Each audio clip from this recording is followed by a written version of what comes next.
first I just want to thank Robin and Grace for asking me to come in today. We have another WeCan person in the audience, Dawn. She's the volunteer and operations manager. So if you have questions about volunteering or general operations, she's your girl. All right, so as I talked to some people about before, like I'm great long distance, but I have to put these on, so I can't read well. All right, so I'm Beth Bowman. You probably saw the ad that said Myra Killeen would be sitting to my side. She's sick today, so she sends her apologies and regrets. But she is a board member and an office volunteer, and she's the chair of our tech committee. So I'll talk a little bit about kind of how that's been important to have her in all of those different roles in a little bit. She's also my cheerleader, accountability partner, my process thinker, and sometimes my therapist. And mostly therapists like to calm me down before I make presentations about technology in front of people who know a lot about technology. So this is a good time, I think, for a disclaimer, right? I am a social worker by trade, right? So I'm most comfortable when I'm talking with women who come into WeCan in various stages of life's transition and in crisis.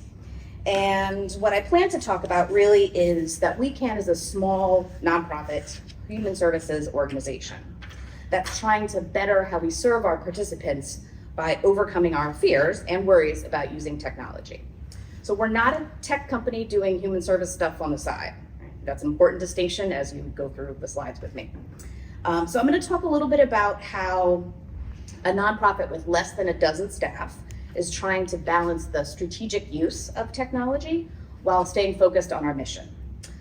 I guess you guys will be the judge about how well I do about that. And then I'll ask both Robin, Dawn, or Grace at any point if they want to offer any comments during the presentation. Feel free to do so. Great, so like I said, so I'm going to give an overview just to kind of orient everyone who maybe isn't as familiar with WeCan services. I'm going to talk a little bit about our mission, very briefly about our mission. I'm going to talk a little bit about our core values, and I'm going to try to paint a picture about how the organization functioned before we overcome these fears that I talked about technology.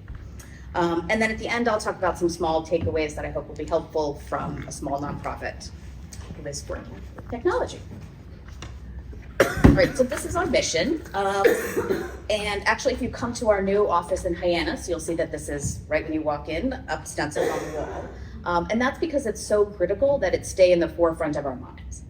And so for us, pathways to stability and self-sufficiency really include a range of services that I'll talk about that really aim to meet women where they are with volunteers who are experts in the community and who see each person as a participant, not a client. So every woman we work with is a participant in a program. These are our values. They represent the how of what WeCan does. We often call this elements of the WeCan way. So it's important that volunteers and staff exhibit many of these kind of characteristics, right? It's the way that the staff and volunteers really try to understand a participant's story. And we feel grateful that they've come to us and are sharing it with us. It also helps us keep, for the purposes of our conversation today, any kind of strategic decisions we're making as an organization, we want to make sure that we're thinking about how they impact the participant in particular. Right? That's what we're in the community to do, is to help women access services that they need. And so we keep their needs in the front of our minds. Quickly, so I don't know if any of you know that WeCan actually started as a program here at 4Cs called Women in Transition. So it's fitting that we're coming back to talk about it today. It was then later established in 2001 as its own nonprofit in Harwich, which is our home base, 20 years ago. And in those 20 years, we now serve about 2,000 women annually. And we went from a little room over a bakery to now having 2 locations, one in Hyannis, that's new, and one in Harwichport. Volunteers are the cornerstone of how we provide services and programs to participants. They donate over 5,000 hours of their time annually to provide individual consultations, workshops, support groups, And then folks like Myra, who are in the office, they are actually answering the phones. They have a shift during the week. So they're answering phones at our Harwich Port office 4 hours once a week. In our small team, right, so we have 10 folks. 2 of them are bilingual, 1 English-Spanish, 1 English-Portuguese. And what the role of the staff is, since the services are delivered by volunteers, is the staff are the ones who are talking with participants, really getting to understand what their needs are, what services they would benefit from, and then doing that kind of matching, right? So what is the service that the participant needs? How do we match them with the right volunteer? And so that's not just things like, a woman will call and say, I have this dispute, I have this mobile trailer, let's say, that I bought. What kind of legal help could I get with that? So it's understanding the legal pieces, what type of law that would be. It's not real estate. I learned the hard way. It's not real estate. It's also assessing like how they would best receive or they'd like to have a service delivered to them. So that's phone, virtual, which we'll talk about, or in person. And the staff also have a good sense from talking with the participant, what type of volunteer would best meet them where they're at. So do they need someone who can take a kind of a gentle approach? Do they need someone who's like cut to the chase and just need the facts? And so it could be that they're, understanding that someone needs help, they're looking to transition out of a healthcare career and into something else. So we have volunteers who have that level of expertise. Of those 10 staff, 5 are what we call in the program team. They work directly with participants. 2 are in volunteer operations, Dawn is one of them, and then 3 do fundraising, development, and event work. What you won't see in any of the staff is an HR department, an IT department, a finance department, a marketing department, any of those things. So I'll talk in a little bit when we come back to volunteers about how we get some of those functions done. Our budget now, and I was cautioned against, but any of you are Austin Powers fans, I always want to be like, it's over $1 million. But apparently I use that reference too much, so well, hopefully you'll let it slide today. So anyway, so our budget's just over $1 million, most of that coming from individual and business donations. All right, these are the core of our services, so across 5 areas. Legal is by far our most popular and most used service, and that's really because to afford an attorney if you're low or moderate income is almost impossible. So the pro bono attorneys will volunteer their time, 30-minute consultations, what the staff do is help participants identify what are the kind of core issues, what are the core questions that you want to make sure that you get answered during this 30-minute consultation. And those are some of the areas we cover. Mostly, we get a lot of requests for family law and probate law. Attorneys also do workshops in those topics as well. In work support, business support, and financial empowerment, there's individual consultations that are between 45 and 60 minutes. Those are professionals, let's say in work support, that are recruiters, in human resources. We have workshops that are in the fall, we'll have one on a job search series. So it's kind of it's 4 workshops all through, kind of taking people through the stages of searching for a job. Financial empowerment, again, those are finance people in banking that are donating their time. The GROW program, I will point out, this is our program for women small business owners. It's a 6-session program with a small cohort, and they work on kind of transitioning and helping the women's business kind of take the step to the next level, whatever that next level is in their own business. And then in personal development and mentoring, we have not any individual consultations, only in workshops. And these are usually life coaches or retired therapists or those folks who have some expertise that they'll offer participants.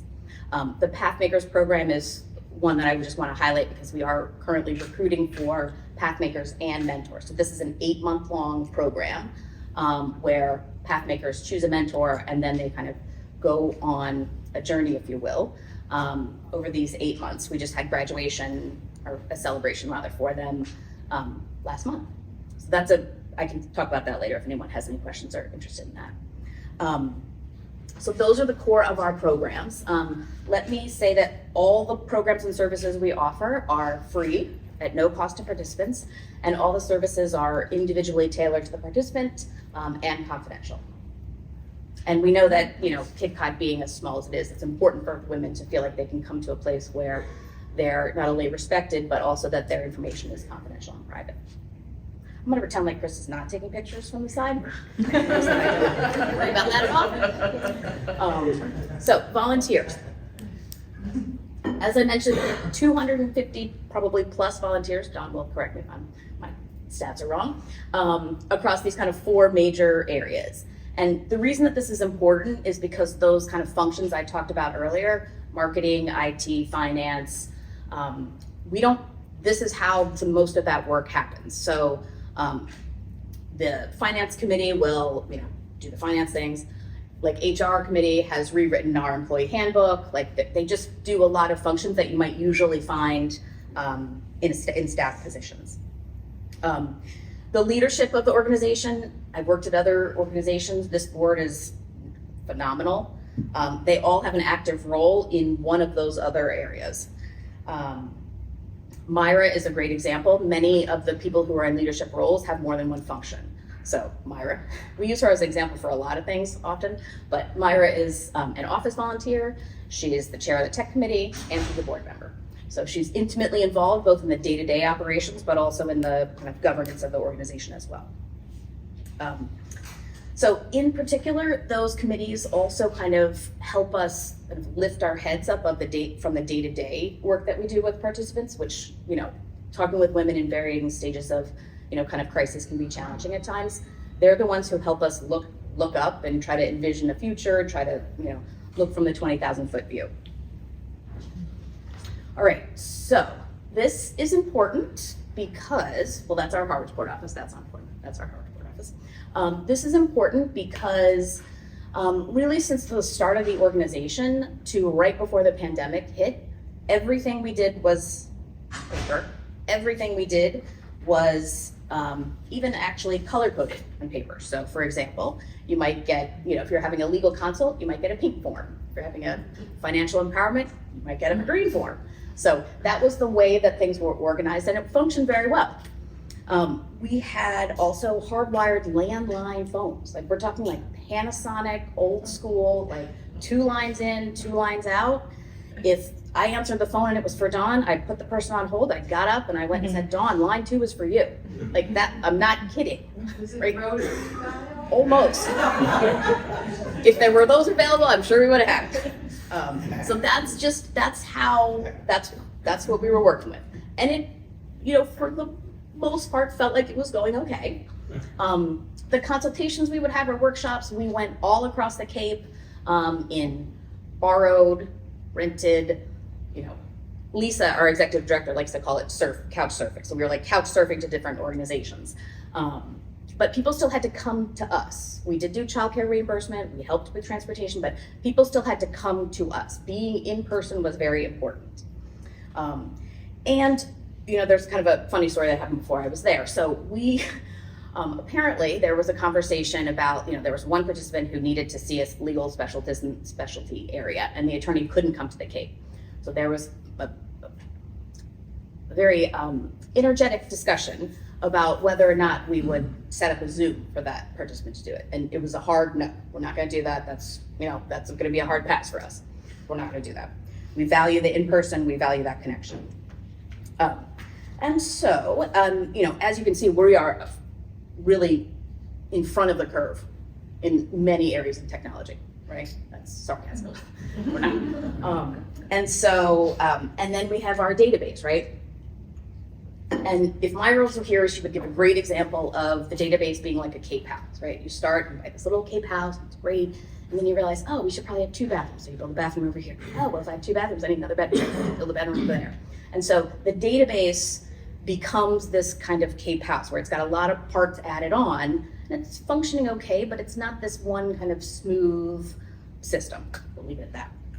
And then the pandemic hits and right away we change. We start using individual consults We start using phones. We start, staff members start, signing up for the free 45-minute Zoom accounts. And we start, trying to have monthly meetings with the Pathmakers program on Zoom. We're trying to adapt like everybody else, right? And so for us, literally and figuratively, everything changed in the way we were doing. So that's kind of the takeaway from this slide. We went from paper everything to, okay, we got to figure out how to do this in a different way. And so we made some progress.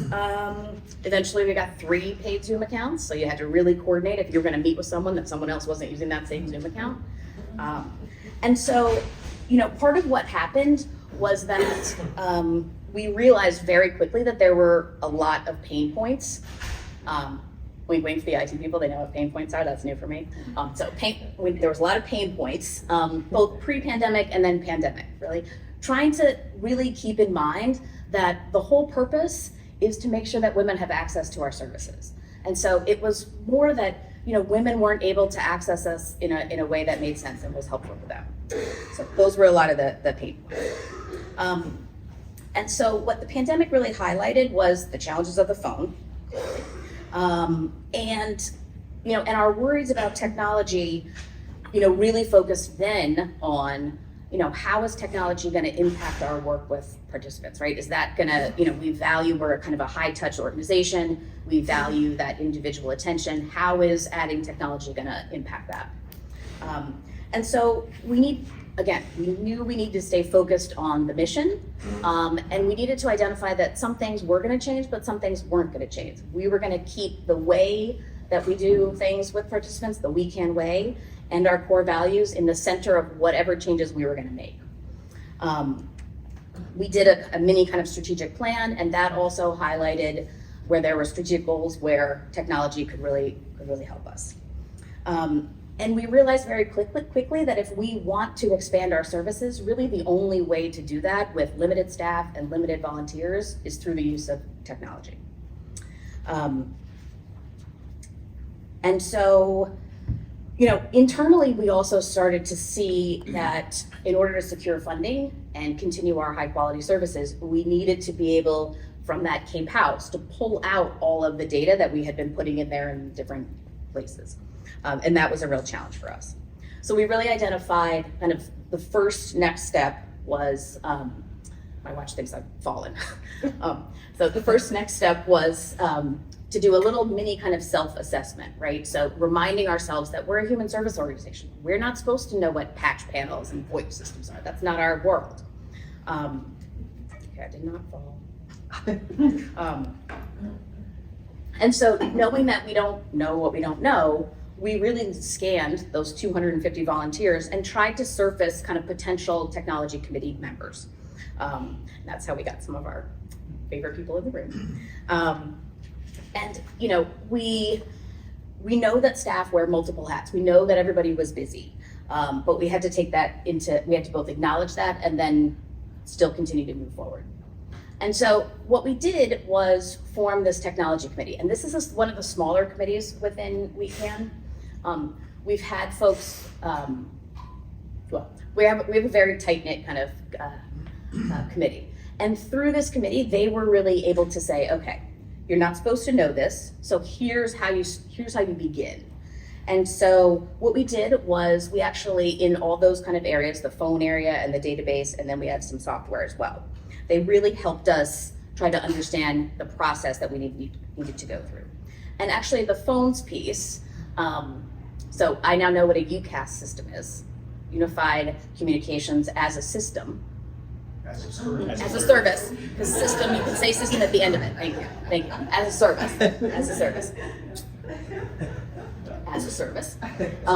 So the phones actually, when we started talking to people about what was their pain point, really about the database, what kept coming up was the phones. We hate the freaking phones. Fix the phones. We're like, okay, well, okay, we'll do it. So we decided, all right, let's tackle the phones.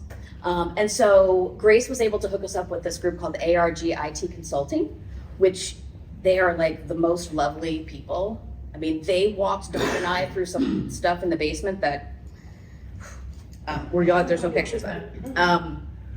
So what we did with ARG Consulting really was they were able to do the homework that we never had time to do, right? So they were able to compare, UCAS systems, understand what our needs were. What we did was just say, here's what we want the outcome for participants to be, and not try to jump ahead to what the solutions are, because we don't know. And they were really helpful in helping us get to that place. And we ended up, quite frankly, with Zoom, because we and most of the world was already using Zoom. And because we have such a strong volunteer base, we needed something that most people were familiar with or had some experience with. And we launched that in July of 2022. And so in less than 2 years, we went from, borderline rotary phones with only 2 lines in, 2 lines out, to a UCAS system that was video and phone, where we could, control the call flow, set our own voicemails up. It was like, the fact that someone at Weekend would have their own voicemail was like mind blowing, right? So in 2 years, we did all of that. And what we found is that, we're not having to call participants back as much, right? We're able to catch participants, and that's really important, because when someone reaches out for help, they need to know that the live person is answering the call and is going to, listen to their story and help them. But we don't like the idea that people would get a voicemail or get a busy signal because you only have 2 lines in. And so the other things we found was this. So we can use this service called Catch-A-Fire, and it is a website, and it pairs nonprofits when you have a subscription to expert volunteers all over the world.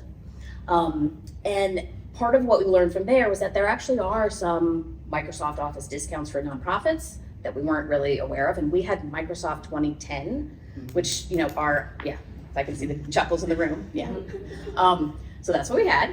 And that was actually not going to be supported any further by our, paid vendor IT service. So we were not able to open attachment that participants sent us. It was a real problem. So we went to a subscription-based Office 365, and we're very pleased that it was not as painful as we thought it was going to be.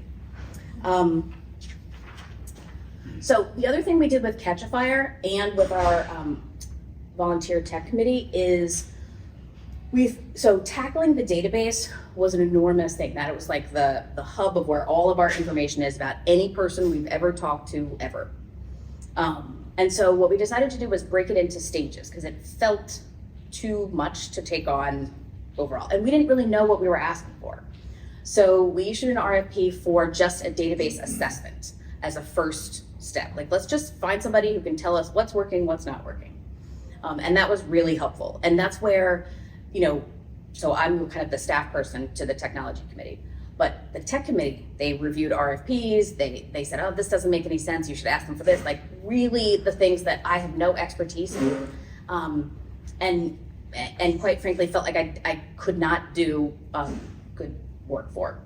And so doing all that, we ultimately decided that in this kind of phase process, we would do an assessment, we would do wireframing and blueprinting as phase 2, and then phase 3 would be implementation. And so honestly, some of the lessons learned was I need to be a little more realistic in my timeframes about how long things are going to take. But what we ended up with was another FileMaker Pro custom database, which is what we have currently. And we did some work with the help of Catch-A-Fire folks and the IT committee to look at different kind of platforms, right? What other, could we use Salesforce, could we use this? There's a ton of them out there. And again, the help from the technology committee and the help from the other volunteers we had allowed us to really make informed decisions and to show folks that we were doing our due diligence in areas that they felt more comfortable if Grace and Robin gave some input versus me. And so this whole process, so just doing the phone piece took maybe like 4 months, give or take. The FileMaker database is still very much in process. Okay, so I cut off what all those things were, but so this is a picture of what our basement looks like. And our FileMaker Pro system is a hard server based system. So that's one of those is the server. But this is an example. So this is what ARG did. They said, take a picture of all the stuff that's down there. And I sent it to them and he labeled every single thing. he's also the one that was talking Dawn through, and she was talking me through, changing the patch panels with like insulation in my hair. You know, it's not pretty, but that's what you do when you don't have an IT department. So in all of those kind of 3 areas, we did a couple things that I think we did well, and a couple things that I think we wish we would have done a little differently. And one of the things I think we did really well was really try to focus all of our attention on what's going to make things easier for participants and volunteers. What's going to continue to expand our services, not replace the meaningful connections we have with participants, which, you know, could have been, you know, easy to do. And make any kind of way that we use technology, you know, let's eliminate those transactional pieces and really focus on what's the relational pieces. That's why, you know, participants come to us, because they know we're really going to listen to their story. And we really felt the key stakeholders really are the staff. And in any of the technology options, we really wanted to pay attention to resolving what the pain points that they identified and putting things always in that context. And that helped us, I think, find some champions within the organization. And it leads to faster adoption of any kind of new technologies. If you say, like, this is going to address this particular pain point that you have. And, you know, some of the suggestions that we got from the tech committee, which I never would have suggested, were, you know, find ways that the staff can be involved in pieces of the technology, even if it's not the technical pieces. So, for example, one suggestion I think was like, have people come up with a name for the new database, right? So right now, I think Shirley is the leading contender, but, you know, finding ways to have the team, you know, feel like they're a part of it without necessarily getting in the nitty-gritty pieces of it. I will say that one of the things that Myra and I learned was that sometimes we're too deep into it, that when we ask somebody from the team to come in, and it's almost like we plop them in the middle of a process, that's not very successful, right? That did not work. And that was really our fault for not kind of helping that person kind of ramp up and understand where we were at in the whole process.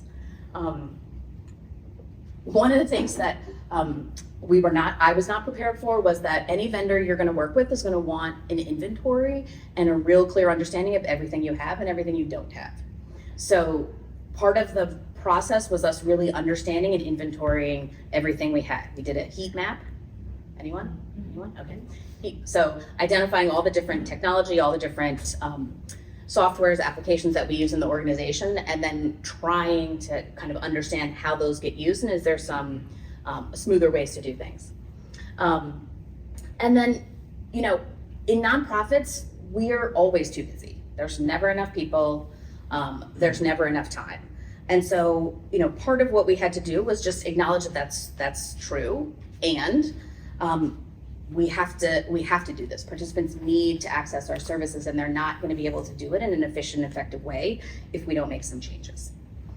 All right. So the other thing that I think having Myra as a key member that was helpful was, you know, as a board member, she comes with a level of credibility, and as an office volunteer, she understands the day-to-day operations of the organization. So able to bridge those helped manage expectations.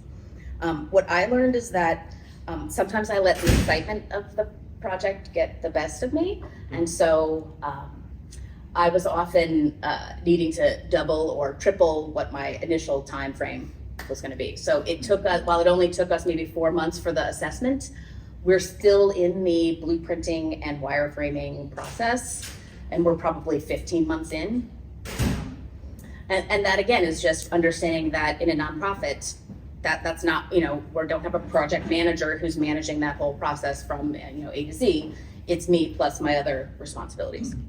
And, you know, one of the most important things, we have an existing IT vendor. So we were able to pull them in for some specific conversations. And so because they have a somewhat large holistic view of all the technology that the organization uses, with the very specifics that an IT vendor or a database consultant might need to know. And then we used a combination of, like I said, the Catch a Fire is a free service, our volunteers, and we did get a consultant to help us with the database. So a combination of free and paid help really helped, people in the board and finance committee kind of understand the vision and help get on board. And one of the things that, and I've referred a number of people to ARG, and what I've always said is pay for that extra little service, that extra attention up front, because in a small nonprofit, to work with Zoom, they work with tons of companies that have hundreds and hundreds of people. We would have been lost. And so that's really valuable. And we took some risks with some of the things we did. We kind of plowed through, and really, again, keeping what's most important, the mission and expanding access to participants in the forefront. We do an annual survey of participants and volunteers, and we ask them about how's the use of technology. And when we find issues, we make changes. And so all of this really is to say, all of these changes were kind of almost on the back end. So participants would call, they called the same number, it just was smoother. Staff were more able and accessible, whether they were working remotely because of the UCAS systems. They would send us attachments to go along with whatever their individual consultation was. We could open the attachments and then send them along. And the database will really help us, once it's complete, it'll really help us make better strategic partners, which will help our participants. It will help us be able to pull out data so that we can manage what we do in a data-driven way, which we don't do fully currently. And so what's coming up? So Myra and I hope, and I hope this is not a deadline that we have to multiply by 3, is the implementation of, we have the wireframes and the blueprinting done. We have to go through the testing process and the kind of all that process with the team, and then they'll actually build it. We're hoping that happens by the end of the year. Simultaneously, we have a program assessment that's really taking a deep dive into all of those program areas that I talked about before. From that, my guess is there'll be some technology recommendations as well when we think about access and ease of using our services and ease of volunteers interacting both with participants and with staff. So we'll need to integrate those. We plan to do a little kind of look back of a year of Zoom. That's a funny title, but anyway, a year of Zoom in the UCAT and kind of how that's worked. And we have now data very clearly that tells us, because the dashboard for Zoom tells us very clearly how many calls are coming in, how many calls were missed, how many calls go to which person, how incoming, outgoing, all of that great information. So we plan to use that. And then in really September, December, January, it's our kind of annual budgeting and planning process. And we'll be continuing to integrate technology recommendations, implementation into our budgeting process. And then also kind of hoping to think creatively again about what recommendations come out of the program assessment and how do we feed that into our planning for the future. And then again, based on what we learned from Zoom and what we learned from the program assessment, we'll probably edit and ask some different survey questions, really just making sure that all the steps we've taken are really being received by the participants in the way that we anticipate. And then we're gonna need to do some maintenance work on our database, which we know will have to happen. And then we plan to keep using Catch-a-Fire for things like a data dashboard. Now that we have a system implemented, it's time to kind of take our understanding of data and our management data to the next level. And what I would say, so really kind of what I want to close with is a couple of takeaways. For a small nonprofit, the mission is what brings people in the door. It's what keeps volunteers connected. And the we can way, the how of what we do is really what we're most proud of.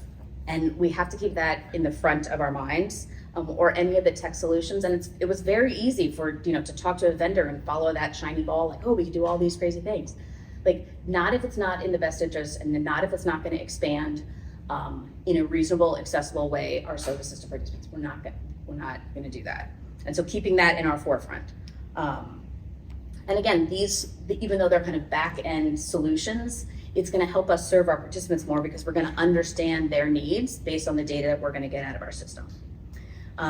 And for us, it was never going to be a perfect time to do any of these things, ever. We had staff transitions, we had staff on leave, we had everything. But in order to make sure that we're still providing high quality services, we needed to take some steps, and you just have to kind of take a leap. We had to take a leap. And so that is basically the end of that's the last slide. So I'd love to hear any questions, thoughts, comments. Grace, Dawn, Robin, anything you think I missed that you want to talk about? Bueller? Maybe you could just touch on this, Beth. I thought one of the most interesting things we learned in this process was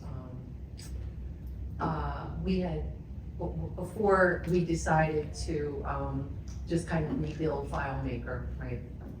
We looked at the FileMaker database and we said, all right, well, what are the alternatives? Can we buy something canned before we build another database from scratch? And one of the things we looked at were the systems that medical offices use. And we discovered some pretty interesting things about that. Do you want to touch on that? That mainly those systems are, we probably all did do this, right? You line chart and, I forget what they're all called, but you have some system where you think that you are communicating with, your doctors and your medical records directly, and you are not. That is just purely a front-end system, and you go in there and you say, I want an appointment here, I have a question about this. There are people that take that information and go put them into other databases, because those systems are just purely communication systems that don't get connected to your records at all. So we found that was, they were clear. We thought they were a model for something that we could use, and we just determined that they're not at all. Go ahead, Jane. That is such an interesting comment, because what occurred to me is how, and I've been struggling with this professionally and then as a retiree looking back and trying to access medical EHRs and communication systems, is that is badly broken, and it's breaking our healthcare system even worse. So I'm so interested to hear that comment, because they are worthless. They are worthless. And I speak even more passionately because I've been in the midst of a 4 or 5 month struggle with it, and it is pathetic. And I was just thinking, my comment was going to be is, you are a really, I know you're thinking about how did you improve your use of technology and your access to technology for your goals, which was communication and service. And your worry before the pandemic was, it was so much more powerful if you could be in person. Wow.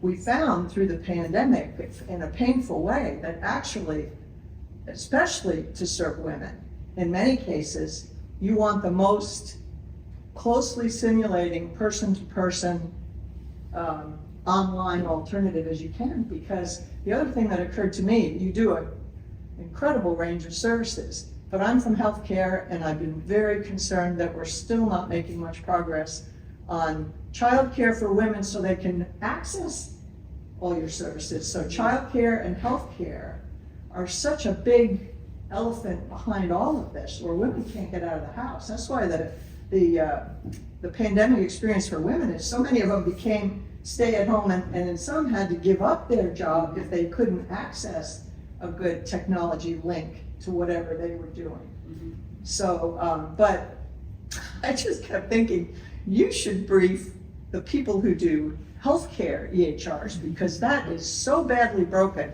And my really strong bias from being a provider was, it was developed for, we call them the bean counters, which is a very disparaging term for the people that, basically treat patients as beans. How many beans did you see today, Dr. Ward? And you get a gold star if you see twice as many. Well, you've given them, eventually you give them worthless service. Right. So the bean counters and the people who suck the money out of the healthcare system. One of the reasons healthcare isn't working is we've had a lot of people insert technology, much of which has been worthless, into healthcare and get paid big bucks for it, i.e. Department of Defense spent at least $3 billion in the 90s to have a tailored EHR system. And granted, they put some crazy limits on it, like don't make it too accessible because then people will get in a back door into our classified information beyond healthcare. I mean, it was, but anyway, there's been a whole lot of money in worthless technology. So to take your time, go through this measured process, have people who are knowledgeable enough, either in your system or helping your organization, is just a wonderful example of how to appropriately move forward into this era. And I just can't compliment you enough. I'm so impressed. Not bad for a social worker. Yeah. I'm gonna use that on my resume. What do they say about that? Not bad for a social worker. That's very good. It's very good to have the interplay and Yeah. teamwork that you have between your social services and your other services that you're offering, with technology making you more efficient, more interoperable, more able to communicate. So it's a really nice partnership. And maybe that's the benefit of the small team, is like if the committee comes or I work with a vendor and then, it doesn't address this particular pain point and I don't have a good reason for that, or if it's not in phase 2 or whatever, I'm gonna sit right next to that person, at lunch, right? There's no bean counters. I'm gonna look at them and we have that relationship, and it's my role to make sure that they are heard and understood just like participants, and make sure that as much as we can, the system we're developing is gonna meet their needs so that they can work more effectively and efficiently with participants. I'm just kind of looking into the future. What do you think your data is going to give you for insights? Any thoughts? So, as my son would say, so much. So yes, so our real challenge is that we've got a lot of data in there, but we can't get it out in an easy way. But for example, we have questions all the time when I present at, Community Health Center of Cape Cod. They'll say, oh, well, how many people, have you referred to us? Or how many people did you get? We referred so many people to you. How many? We have no idea. So in the new system, we'll be able to say, okay, well, this was a healthcare provider who referred, who did you refer, Beth to? Oh, she lives in Mashpee, she needs healthcare. I referred her to, Community Health Center, and I referred her to Family Service Center. I'll be able to note those in particular. And so then when I pull a report, I can say, oh, we should really have a stronger relationship with this organization because because this is a service that women that we see really need. So we need to make sure we have, a great relationship with them, strengthen that referral process. That's one example. Right now, we can tell you, a lot about kind of one thing about a person. We can tell you how many people were maybe this particular age or from this particular. It's much, much harder to say how many women from this zip code use this service in this way. Like those variables, I'm gonna be right out of my element. But it's harder to kind of get more information the more you kind of filter the data down. And that's what we're kind of really interested in. We often receive like grants from particular towns, let's say like a town fund. And they are really interested in, okay, so how many people from our town were served? We can tell you that, but can we tell you a lot more about that might help that town with any kind of thinking around their social service needs? Not really. So those are some of the things that we'll be interested to know. Yes. So I think we're running out of time. Yeah, probably. We have 4 minutes. 8:56. 4 minutes. Okay, so I'm going to right here in this room. Okay. We've got weekend in the room, we've got tech council in the room, and resurrect the conversation that you and I had a while back about how we can help you. And I think something that Jane said made me think of this. We had talked about, so the Tech Council has been participating in the state digital equity group and working group. And we had talked about how the Tech Council might be able to help with some of your participants and their digitally disenfranchisement, if that is a word. And so we would love to resurrect that conversation, sort of talk about how we could help. But I do remember that when we had this conversation, one of the things that you pointed out that we discovered is that part of the problem with the digitally underserved women that you are working with, before we can even get to the digital part, there's a transportation problem, right? Which is how do you get the people to where the help is? So I just wondered if you wanted to address that a little bit and give us your thoughts. So, we do offer, well, one of the areas that we really need to kind of rethink about is how do we help folks with transportation? And part of how we're thinking about doing that is with partnerships with other organizations.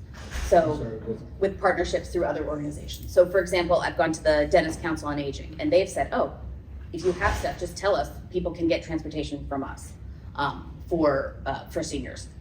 So transportation is still an issue, but I do feel like now that we're 3 years into using some of the digital platforms, if we provide the space, and both of the offices are on bus lines, we can reimburse people for transportation. So I feel like and now that we're in Hyannis, we're a little more conveniently located.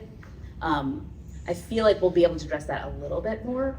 And I do think I think we're in a better place now to think about what is it that we could do to partner to make sure that women have access to all kinds of technology.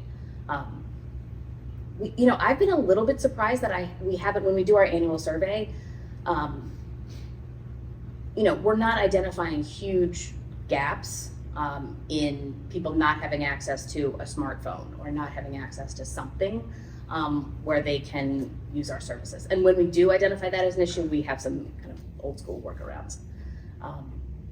In terms of what we could work on together, I don't know. Didn't mean to put you on the spot. That's all right. That's right.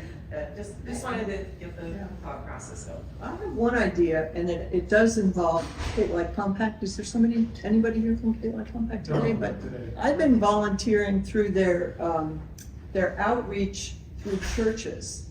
There's an energy ambassador program. We thought that trying to get to people who had, who are low and middle income and most eligible for these services to be completely paid for, with electrifying their homes or their offices or whatever. It seems to me that the group of women you're serving are a little bit on their feet. They're leaning forward, they're starting businesses, they're asking for services. One of the big problems with this Energy Ambassador program is that sometimes when you need the help the most, you're too busy to even process asking for help. And your comment that people had to be able to have the phone answered when they call, they might have, that might have been really important to find the time to make the phone call. Yes. Well, this is a group that, we've got great services, and we're so disappointed that even through the churches where they're, safe place, people don't really respond to the offer for help. And, people will come and sit with them. But I wonder if that was a link, if not that you'd have to build anything, but just another program you could potentially inform people of. Get in touch with Cape Cod Compact with their electrification for low-income folks, and give them the contact number for that. I'm not sure who it is offhand, because I'm working through somebody at Rosemary Carey who has the contract to get this to work. But I wonder if you're working with a bunch of people that have a little bit more together. They've caught their breath.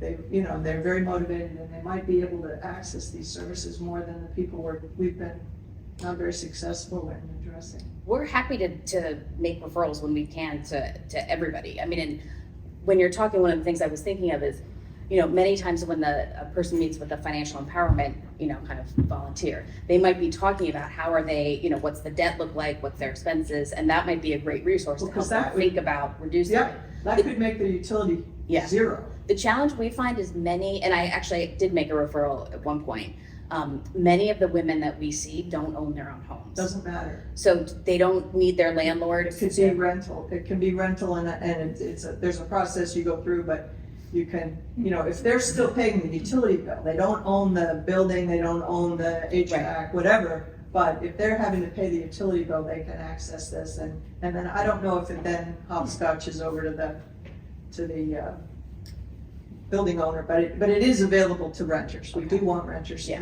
be applying. I know that many renters, because the market is the way it is, are very hesitant to do anything that their landlord might see as not completely awesome, because there's such a high demand and such high competition for rentals. So I think that, definitely send us the information. We certainly will be on the lookout for folks. Yeah.